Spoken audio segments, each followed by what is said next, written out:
video to dahil may... Flowers. Quiet. Dahil bulaklak. Nakatago dun. Sabi ko, ano yung bulaklak? Sabi ko, ba Hindi mo close up na close up si Betchay, ah.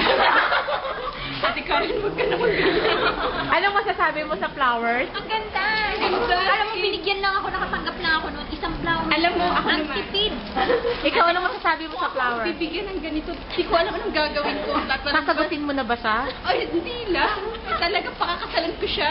Ang cheap mo, ilang bulaklak lang yan, papakasal ka na. He loves me. He loves me na. Uy!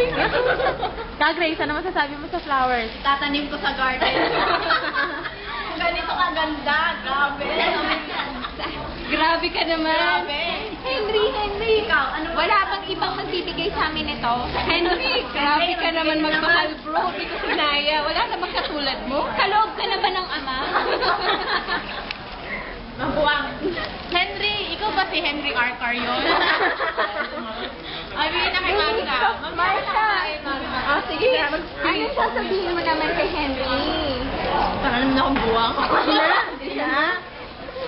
Para naman walang kang kasaya-saya dyan. Upload natin yan. Oo, wala. Wala ka naman kasaya-saya.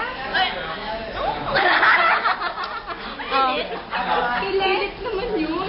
Hindi ko alam kung saan ko dun ilalagay. Ha? Hindi ko alam kung saan ko ilalagay. Anong feeling? Anong feeling? Ganun lang? Parang baba. Iyo pala yan. Parang nakita ko lang yan kanina doon. Ako din. Gulat ako. Sabi ko, kanino kayang galing yun? Para saan yun?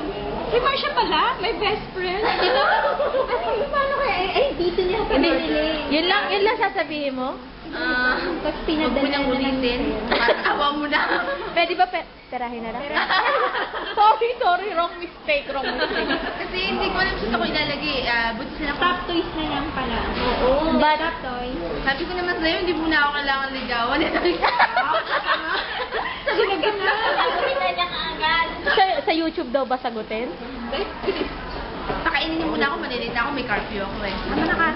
Bye! Bye. Bye-bye ka.